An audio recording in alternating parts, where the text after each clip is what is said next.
Queridos irmãos, amadas irmãs, a liturgia de hoje, nesta celebração da Paixão do Senhor, se entrelaçam o Antigo e o Novo Testamento. O Antigo revelava em profecia aquilo que iria se cumprir um dia. No Novo, tudo se cumpre. A palavra se faz fato. A palavra se faz acontecimento na história humana.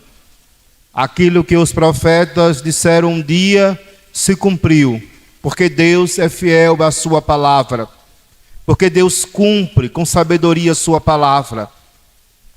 E o Antigo e o Novo se entrelaçam como uma colcha de retalhos, que de modo tão perfeito, de modo tão grandioso, traz para nós o mistério da salvação, fonte inesgotável do amor do Deus que se rebaixa à condição humana, que vem ao nosso encontro e que no meio de nós habita, faz morada, morre na cruz e se entrega para a nossa salvação.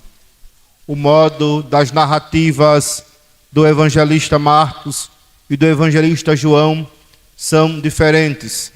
Os três evangelhos sinóticos revelam de modo a escrever o contexto. Marcos narra que a hora de Jesus morrer, ele coloca teologicamente com a hora tanto da crucifixão como da morte, de acordo com o modo como os judeus ofereciam os cabritos ou macho de um ano para serem oferecidos no templo. A liturgia da palavra, tanto do Domingo de Ramos como de hoje, nos coloca diante do mistério do Deus na cruz. Loucura diante de um mundo pagão, descrente, cada vez mais sem fé. Como pode, ainda hoje, num dia tão sagrado como a Sexta-feira Santa, as pessoas bebem, farram, vivem como se Deus não existisse, distante do amor de Deus, vivem distante da graça e da vida divina. Ainda hoje, Jesus recebe bufetões e cusparadas. Ainda hoje, nosso Senhor sofre com o peso, com o fardo dos nossos pecados, das nossas falhas. Ainda hoje, o homem vive distante de Deus, sem fé, com um coração amargo, com um coração como se Deus não existisse de fato em suas vidas. Só procuram a Deus no momento de perigo, de tristeza, quando a morte bate suas portas, quando chega a doença. Aí sim, Deus existe. Mas na alegria, muitos se esquecem da existência de Deus. Contemplamos o mundo, ainda hoje, amados e amados, pagão, com um coração gélido, cada vez mais frio, sem compreender a largueza do Deus que se entrega na cruz por amor a nós. O Antigo e o Novo se cumprem. O Antigo se revela, no Novo se cumpre a verdade da palavra de Deus. Que esta palavra, pelo menos em nós, chegue de modo profundo, para que possa produzir frutos, e os frutos da nossa vida sejam testemunhos vivos da graça de Deus, do amor de Cristo. Eu escolhi como tema do sermão de hoje as tentações e traições. Fiquem atentos. O texto por mim feito é um emaranhado de informações que talvez no primeiro momento a gente não consiga compreender. Aos poucos eu vou explicando e vocês vão entendendo o que eu quero dizer. Escolhi para falar sobre esse tema o Evangelho de São Lucas. Permitam-me usá-lo no dia de hoje. Cheio do Espírito Santo, voltou Jesus do Jordão e foi levado pelo Espírito ao deserto, onde foi tentado pelo demônio durante 40 dias. Durante este tempo, ele nada comeu. E terminado estes dias, teve fome. Disse-lhe então o demônio: se és o Filho de Deus, ordena a esta pedra que se torne pão.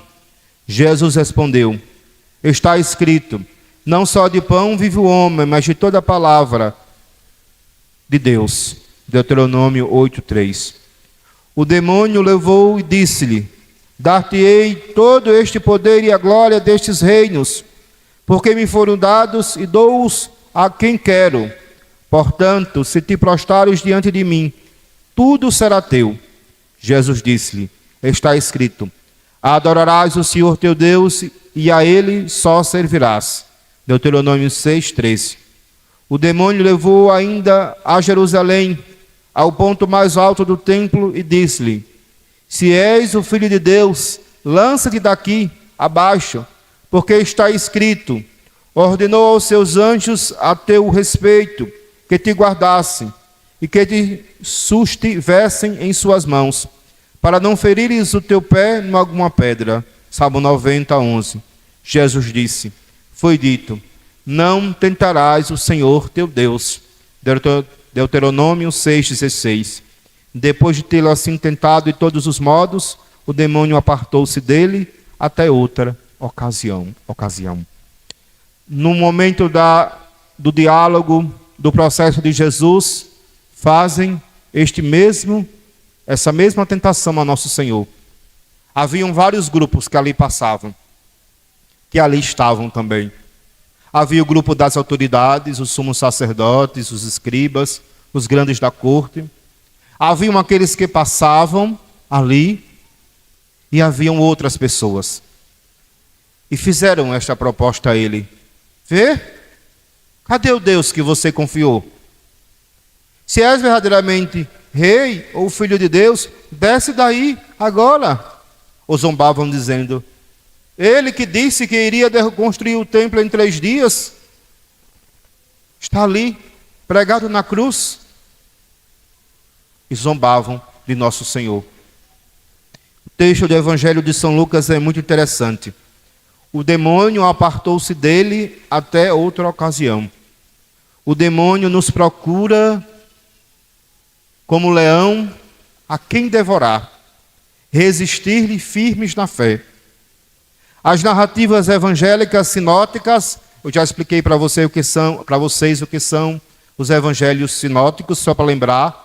São os 3 evangelhos parecidos, no modo de escrever e nas narrativas: Lucas, Mateus e Marcos. Evangelhos semelhantes. Tratam sobre as tentações de Jesus. Deve-se salientar a perspectiva do evangelista Marcos, sucinta, clara e objetiva. Entretanto, todas as 3 narrativas evangélicas possuem algo que conflui. Os 3 destacam a ação do Espírito Santo sobre Jesus. O Pai, no seu plano salvador, permite ser Jesus tentado pelo demônio, como a demonstração do poder do seu Filho. Os evangelistas demonstram cada um a partir da sua visão sobre o fato, as experiências e as compreensões teológicas, a partir do caráter do projeto da salvação. Certamente, o que encontramos em cada evangelho demonstra o propósito teológico ou a visão teológica de cada autor. Como falei anteriormente, usarei aqui o evangelista Lucas para tratar sobre o assunto. Os 3 evangelhos apresentam a presença do Espírito Santo. Todavia, há um elemento muito importante. Jesus esteve 40 dias e 40 noites em jejum, segundo Mateus 4:2. Lucas não enfatiza a realidade noite. A referência da noite coaduna com a ideia da oposição entre luz e escuridão. A importância do jejum, da intimidade com Deus. Ninguém pode vencer as tentações com suas próprias forças.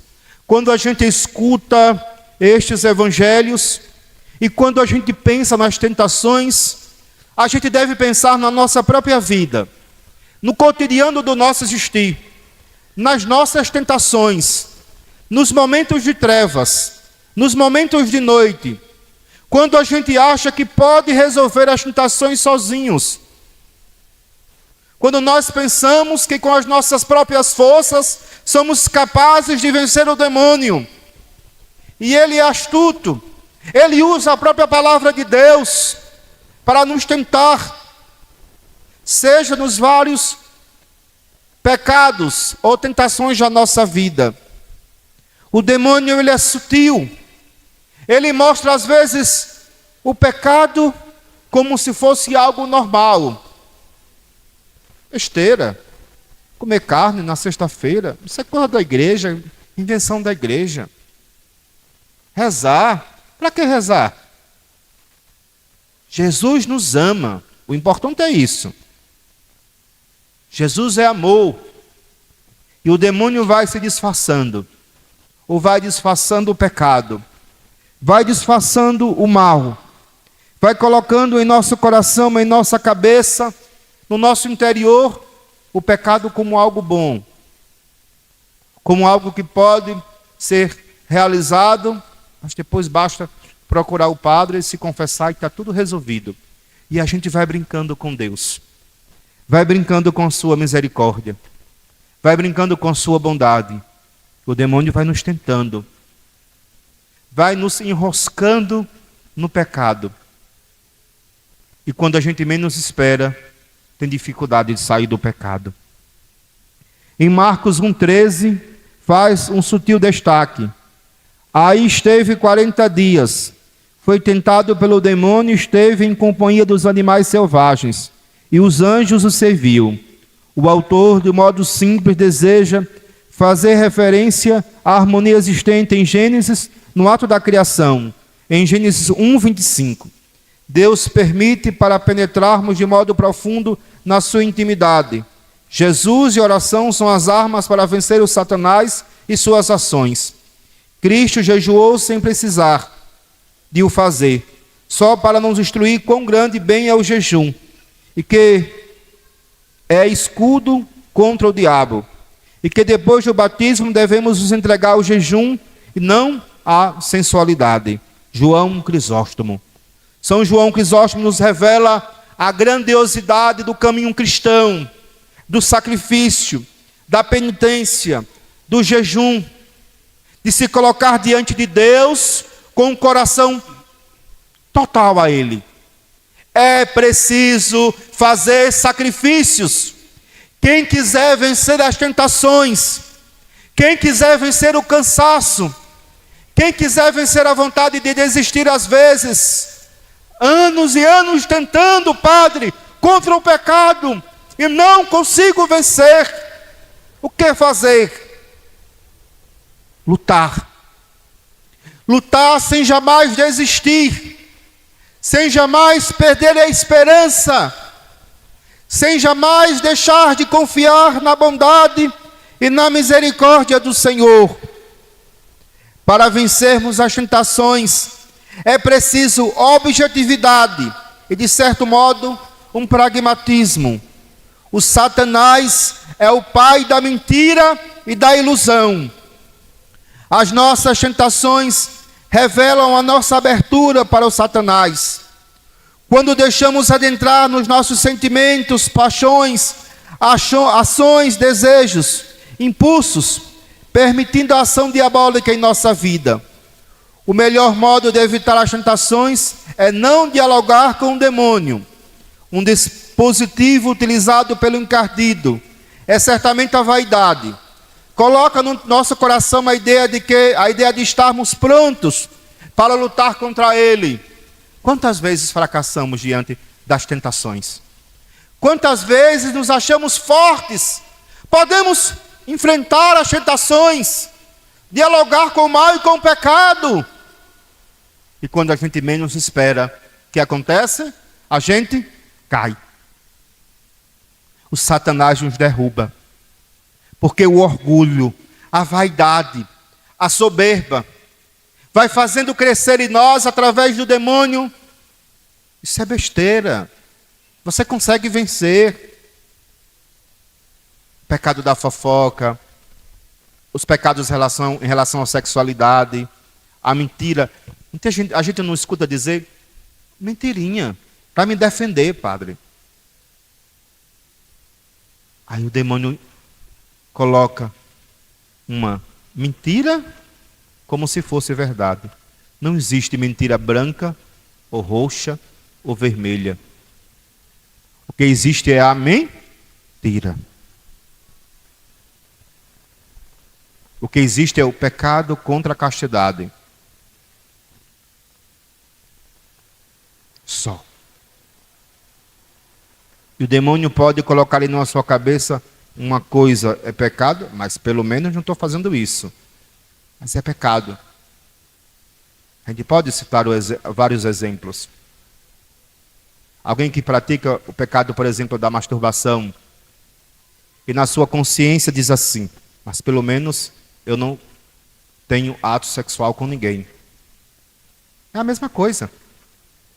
Nada muda. É pecado contra a castidade. Ponto. O demônio faz assim, meus irmãos e minhas irmãs.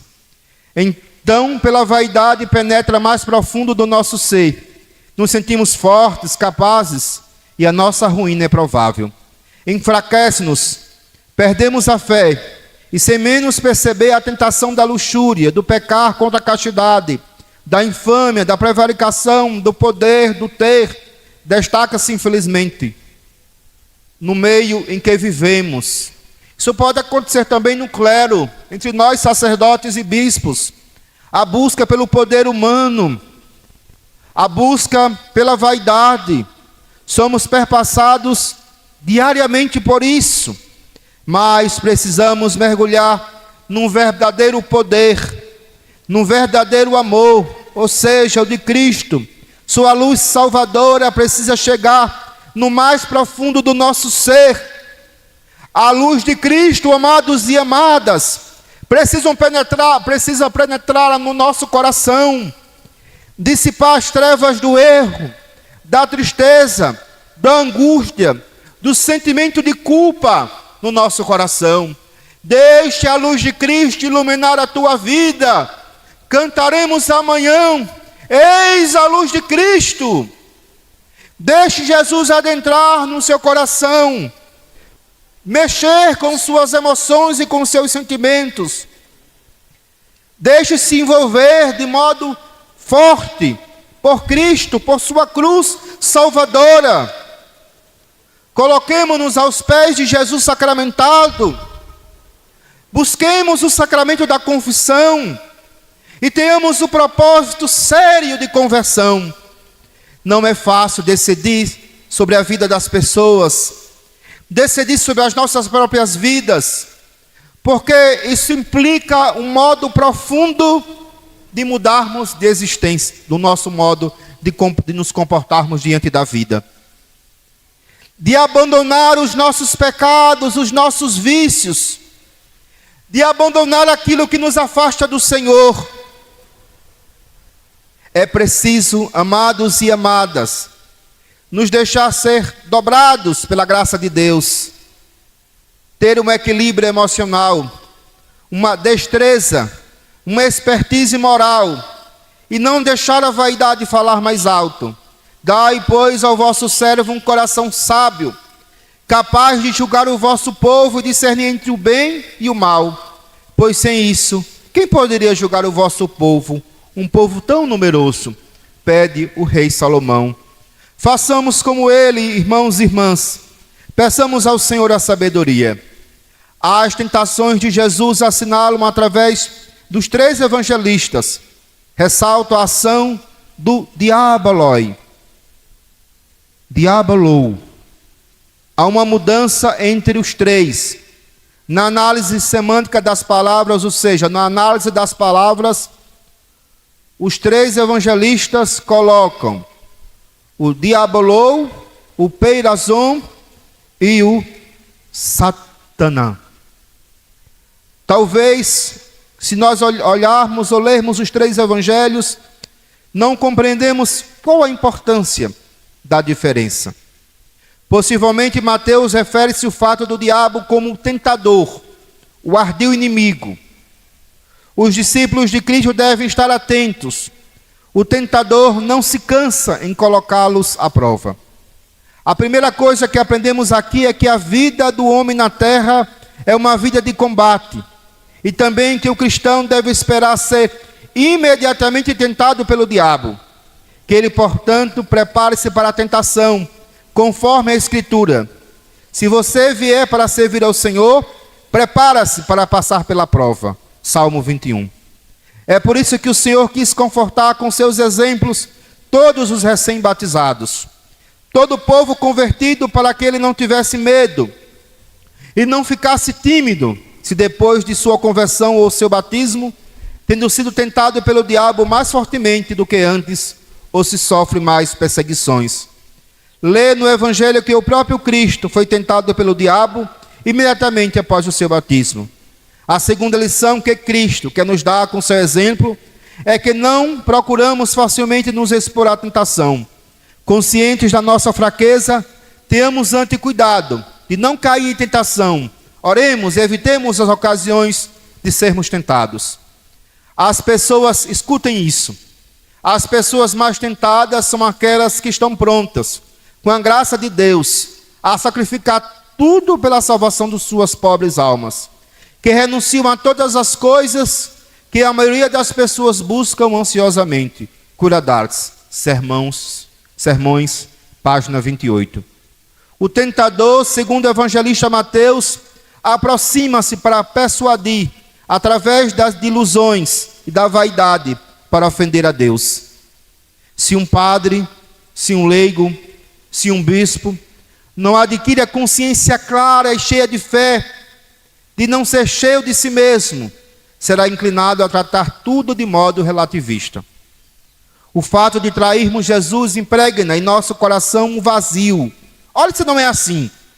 Todas as vezes que você trai o Senhor, todas as vezes que você comete um pecado, se seu coração não fica inquieto, se sua alma não fica aflita, se quando você vem à missa, sente saudade deste amor de Cristo, saudade da comunhão eucarística, o pecado e as tentações deixam nosso coração inquieto, angustiados, chorosos. A infidelidade gera o distanciamento do Senhor. Desse modo, por nossa própria liberdade, escolhemos estar longe de Deus. Mais uma vez, olho para Judas, contemplando e imagino a tristeza do seu coração, saber que foi muito amado por Jesus, entretanto traiu o verdadeiro amor. O Satanás entrou no coração de Judas, mas também, em tantas vezes, penetra no nosso coração, levando à infidelidade. Ninguém pode viver com dois amores, dividido, achando ser possível a dualidade, as paixões, os desejos, os pecados e vícios, e ao mesmo tempo amar Jesus. Nas tentações, no decorrer das narrativas evangélicas, percebe-se Jesus usando a palavra de Deus para vencer as tentações. É importante, irmãos e irmãs, sempre estarmos em comunhão com a Sagrada Escritura. Como vencer as tentações? Se não te mortificas, nunca serás uma alma de oração. Nenhum ideal se torna realidade sem sacrifício. São José Maria Escrivá. O elemento inicial é a vigilância. Sede perseverantes, sede vigilantes na oração, acompanhada de ações de graças. Devemos estar de prontidão. O segundo elemento, oração diária. A devoção à Virgem Maria. Rezar de modo contínuo todos os dias de sua vida. Cada vez mais se aproximar de Jesus. Optar por aquelas coisas que ninguém quer. Pelos sacrifícios diários para a salvação das almas. Buscar aproximar-se de Jesus. Só assim, meus irmãos e minhas irmãs, podemos vencer as tentações. Por que Deus permite as tentações? Primeiramente, Deus permite-nos ser tentados para quebrar o nosso orgulho. Uma alma amante de Deus, ao perceber a tentação, o perigo de lançar sua alma ao inferno, certamente temerá. E se colocará diante, reconhecendo a sua indulgência. Segundo, Deus permite as tentações para implantar em nossos corações o desapego às realidades deste mundo. Para seguir Jesus, é preciso morrer todos os dias. A mortificação leva-nos à experiência do esvaziamento. Terceiro, para reconhecer a necessidade de Deus, quebrado, espedaçado pela infidelidade ou traição, angustiado, com o coração temeroso, cada um de nós percebe a necessidade de unir com humildade seu coração ao coração de nosso Senhor. Diante de tudo isso, meus irmãos e minhas irmãs, precisamos deixar Cristo agir em nossa vida.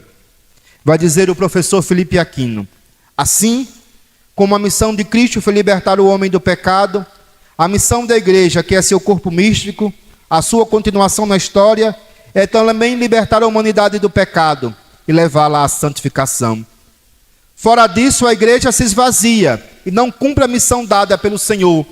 Se não voltarmos a falar do pecado, se não voltarmos a falar ao povo que devem buscar a santidade, que devem buscar amar a Cristo, que não pode se cansar diante do mistério do sacrifício diário, da busca pela oração, nós tendemos a sermos uma igreja vazia, sem fé, sem Deus. O real motivo de Cristo morrer na cruz foi para a nossa salvação. Precisamos deixar Cristo agir em nossa vida. Para compreendermos, vai dizer mais uma vez o professor Felipe Aquino, toda a hediondez do pecado, toda a feiura e maldade, temos que contemplar cuidadosamente Jesus crucificado. Este foi o preço que ele pagou para tirar o pecado do mundo. Somente contemplando demoradamente as chagas de nosso divino Redentor, a sua coroa de espinhos, os seus açoites, os seus cravos, as suas feridas, é que poderemos ter conta com toda a tristeza que o pecado representa. Diante da gravidade do pecado, o autor da carta aos Hebreus chega a dizer aos cristãos: ainda não resististes até o sangue na luta contra o pecado. Nesta luta justifica-se chegar até o sangue, se for preciso, como Jesus fez. Lutar com todas as forças para vencer as tentações com o auxílio divino e a ajuda da Virgem Maria no peregrinar de nossa existência. É preciso coragem. Concluo este sermão dizendo: é preciso coragem para lutar contra as tentações. Vocês podem olhar o dia de hoje. Agora eu olho para vocês e vejo eu falando e alguns já estão cochilando. O cansaço. De repente apareceu um cansaço. Não foi assim? De repente apareceu um sono que ninguém sabe de onde veio. Olha se não é assim quando a gente vai rezar o texto. Estou aqui, estou lavando os pratos, cuidando da casa, fazendo o serviço. Ótimo. Quando eu digo, vou rezar o texto, começa uma sonolência. Como diz o povo do interior, começa um abrido de boca, né? Um sono do nada. Quando eu estava falando sobre o pecado, eu estava aqui atento. Quando eu iniciei, tranquilo. Mas quando comecei a falar sobre pecado, sobre tentação, sobre as ações do demônio na nossa vida, como vencer as tentações, algumas pessoas começaram. E aí eu percebo que são pessoas que buscam cada vez mais a santidade, a fidelidade a nosso Senhor. Quanto mais buscamos nos aproximar do Senhor, aprendam. Quanto mais nos aproximamos, buscar amar o Senhor e viver a santidade, nós somos mais tentados. Vocês sabem quais são as almas mais tentadas do mundo? Os padres. Porque são homens que devem buscar cada vez mais a santidade de sua vida. Porque imaginem, eu convido-os à santidade e não vivo a santidade da minha vocação. E quanto mais eu peço a vocês para buscar a santidade, mais eu sou tentado. Eu tenho consciência disso. Mais o Satanás, conhecendo as minhas fraquezas, busca para que eu caia. Da mesma forma são vocês. Quanto mais um casamento santo, mais vocês são tentados no casamento. Os noivos, aqui tem pessoas que são noivas, já se casam. Vocês vão viver essa experiência num casamento. Escuta o que o padre está dizendo. Quanto mais os casais buscarem viver a santidade, mais o demônio vai agir. Quanto mais o solteiro busca a santidade, mais o demônio vai agir, por exemplo, na sua sexualidade, na sua castidade. Quanto mais buscamos nos aproximar do Senhor, mais o diabo, o tentador, aquele que divide, aquele que nos afasta de Deus, o perazon, o tentador, vai nos levar para um caminho contra o coração de Cristo. Que ao meditarmos hoje, façamos aquilo que disse o meu sermão, professor Felipe Aquino. Façamos este momento de contemplar Jesus, sua cruz salvadora. Por obra da providência divina, a gente não conseguiu cobrir a cruz de lá de cima. E esta cruz, ela é a maior expressão de onde você está, você consegue de onde você está contemplar essa cruz. Em qualquer lugar da igreja que você estiver, você consegue contemplar a cruz. A providência divina não quis que a gente cobrisse, que hoje ela estivesse descoberta, era para estar coberta. Mas muito alto a gente não consegue, né? Ela ficou alta a cruz. Olhe para a cruz de Cristo. Contemple suas chagas. Contemple a força do seu pecado. A força da sua traição a Jesus. A força da sua infidelidade ao Senhor. Perceba o quanto o seu pecado é perigoso. E o quanto ainda hoje ele é nocivo. Contemple o Senhor e suas chagas e deixe-se ser conduzido pelo Espírito Santo no deserto da sua vida. Nós os adoramos e vos bendizemos, Senhor Jesus, porque pela vossa santa cruz remistes o mundo.